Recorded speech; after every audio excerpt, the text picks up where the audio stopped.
knowledge. Je pense qu'il y a du knowledge dessus. Roger, il a son projet. Yo, j'ai des concepts que je voulais faire. J'ai pas pu le faire avec Roger.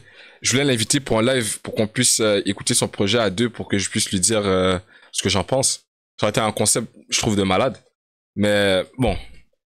Les horaires difficiles, tu vois, il y a Haï Finzerbe, il est occupé, il y a son Tour de France qu'il a fait, tu vois. Mais on essaie des trucs, des fois ça marche pas, mais on continue d'essayer, tu vois. Là, il y a le code de Roger avec Mehdi Maizi.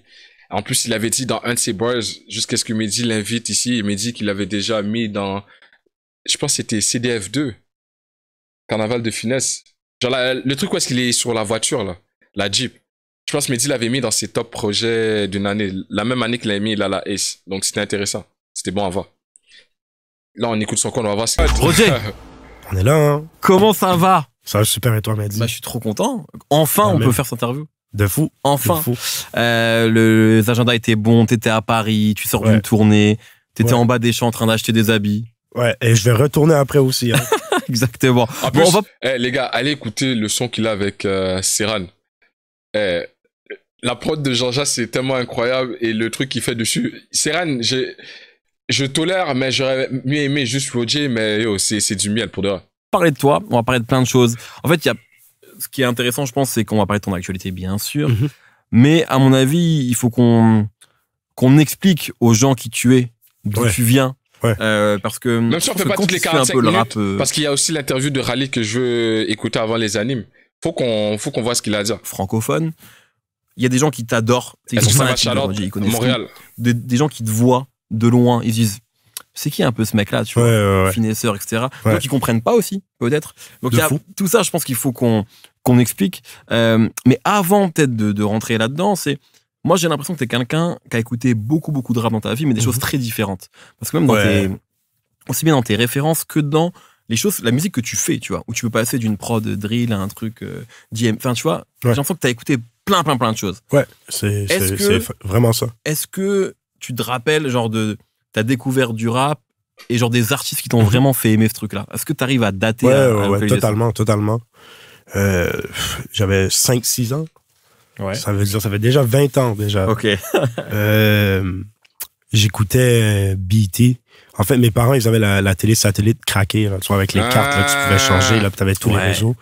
Et genre, moi, j'ai grandi dans un quartier que c'est très italien. Déjà, j'ai grandi à Saint-Léonard, à Montréal. C'est dans l'est de Montréal. C'est un quartier très multiculturel. Ça veut dire, c'est vraiment un quartier d'immigrants. Genre, que les dernières vagues d'immigration, ça finit beaucoup dans ce quartier-là, tu vois. Et c'est pas nécessairement juste le hood là-bas, là. Genre, c'est quand même c'est un quartier très divers aussi. T'as des maisons de genre 3-4 millions, comme t'as des HLM, tu vois, c'est particulier. Et moi, j'allais à l'école avec que des Haïtiens et des rebeux, en fait. Et genre, lui, ils écoutaient du rap. Moi, j'ai commencé à écouter du rap comme ça, en fait. Et moi, c'est ça, j'avais BET. Ça veut dire, j'écoutais toujours BET. Je me rappelle c'est quoi j'écoutais déjà à l'époque, là. J'écoutais 50 Cent, Outkast. Des stars de 2003, 2004. Voilà, 2002, 2003, on va dire. J'ai commencé à vraiment me mettre sur ça. Ludacris, beaucoup. Ludacris, c'était chaud. Chingy, il était chaud. Writer. Ben oui. Holiday Inn. Ouais, c'est tout ce que je vois. Rap Quinry, vraiment. Ouais. Il connaît son histoire. Rap français, la première fois que j'ai été comme, pas confronté, mais j'ai vu écouter du rap français. Fin primaire, mais on va dire, j'avais quoi, genre 11 ans.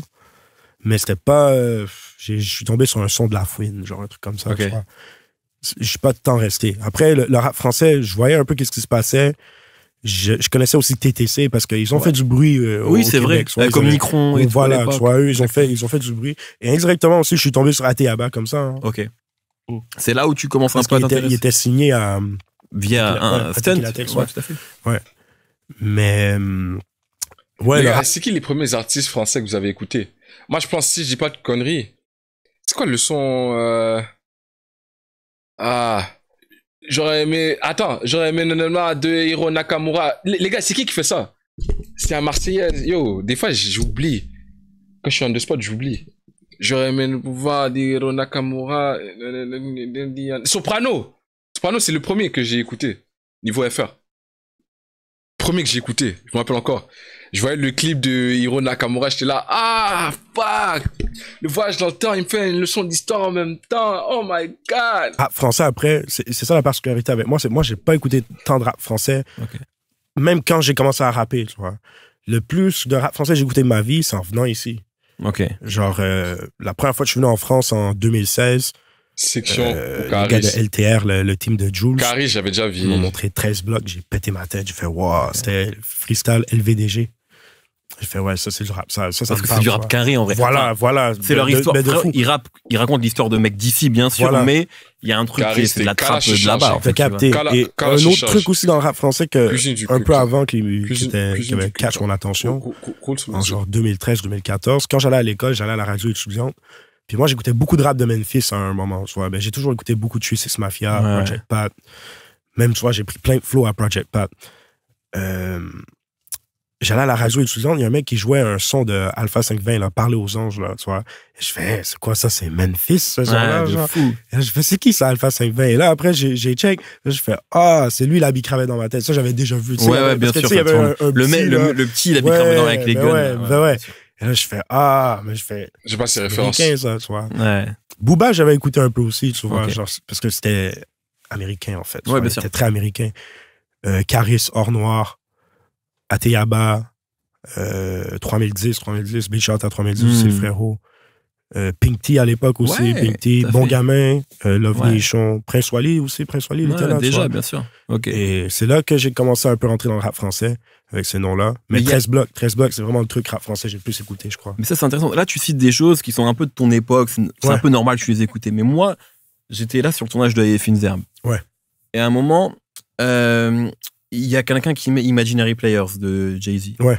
Je crois que c'est ce morceau qui a été joué. Morceau extraordinaire de Jay. Et t'étais là. C'est un de mes top tracks de Jay-Z. Et je t'ai vu le rapper, en fait. Je t'ai vu le rapper de A à Z. C'est un morceau qui est sorti avant que t'écoutes vraiment du son. Donc, ça veut dire que j'avais aussi... un an quand il est sorti ce track. Un an ou 2 ans. Ouais, un truc comme ça. Donc, ça veut dire que t'as aussi... C'est un des plus grands morceaux de Jay-Z, mais t'as aussi écouté tes classiques, tu vois. C'est-à-dire que t'as pas juste écouté les tubes. Non, t'as fait aussi ce travail-là de... Genre, t'as trop aimé le rap et t'as voulu tout écouter. En fait, tu vois, avant de rentrer dans le rap français, j'étais dans une période geek. J'ai écouté des classiques. Les gars, j'ai des écoutes de temps mort. Déjà, Oxmo Puccino. Et si j'aurais connu ce projet à l'époque, j'aurais saigné d'une façon, bro. Block Mafia! Hein? Ouais, je connais mes classiques aussi, man! Moi, on va dire classique FR, je suis dans cette merde, bro. 2010 à 2014, rap US, là, j'ai saigné comme tout ce qui sortait, puis j'ai écouté beaucoup de classiques, tu vois. Ouais. Vraiment... Mais tu sais, man, Ruff, il y a beaucoup de trucs aussi. Encore aujourd'hui, je sais pas pourquoi vous le considérez comme un GOAT. J'arrive pas à comprendre. Je peux pas écouter du Ruff. Écouter en grandissant, tu vois, que je me suis repris, genre Clips. J'arrive pas. Clips, et je le respecte. Lord Willing, tu vois. Que je rigole, mais... toutes les We Got It For Cheap, tu vois. C'est vraiment des trucs. Moi, je te dis, tout ce qui est rappeur de vendeur de drogue, moi, j'essaie cette merde, tu vois. Qu'est-ce qui t'apparaît là-dedans? La lutte sur le côté extravagant. Rick Ross, top 1 là, pour moi. Là, facile, tu vois. Teflon Don, Deeper Than Rap. Deeper Than Rap, ça, c'est trop mafieux, cet album. Incroyable. Puis même si tu reprends le contexte, comment, genre, il y avait le beef avec 50 Cent et il a outshine ce beef, alors que c'est un des trucs les plus fous de l'époque. Juste en sortant de la bonne musique. T'as capté, mais c'est une dinguerie, tout ça. Tu sais, mais tu vois, ça, c'est les 3 rappeurs que j'ai beaucoup écoutés, ça. Jay-Z, Rick Ross, Pusha T. Currency aussi, j'ai beaucoup écouté Currency. C'est intéressant. Les 4, en fait, les 4, il y a quelque chose en commun dont je voulais qu'on parle, on peut en parler maintenant, c'est le côté entrepreneur aussi. C'est quelque chose dont on parle beaucoup. Tu sais, quand tu parles de Jay, on parle du rappeur, heureusement, mais on parle aussi beaucoup du côté entrepreneur. C'est plus un entrepreneur qu'autre chose aujourd'hui. Aujourd'hui, oui. Aujourd'hui, c'est clair. Même Rosé, il a ce truc-là. Enfin, bref. Mais ça, c'est vrai que toi, quand tu parles, que ce soit en off ou dans ta musique, il y a le côté rap, mais il y a le côté hustler / entrepreneur. C'est un truc qui est archi important et finalement qui est pas tant revendiquer que ça, en tout cas dans ces termes-là dans le rap francophone, c'est le côté hustler, tu vois. Mais juste en France, déjà, il n'y a pas cette culture-là trop. Chez nous, il y a plus cette culture-là. Il y a plus des hustlers chez nous qu'ici. Après, il y a des gros hustlers ici. Bien sûr. Et tu sais, je pense à Alpha 520 aussi, tu vois. Alpha 520, c'est le hustler du rap français à la base. Il vendait ses CD au marché aux puces, tout ça. Complètement. 520, vous me l'avez jamais trop montré. Je connais pas son historique, son histoire. Ouais, c'est pour ça, moi, indirectement, genre, ça me parlait sans le savoir. C'est après j'ai vu ça, tu vois.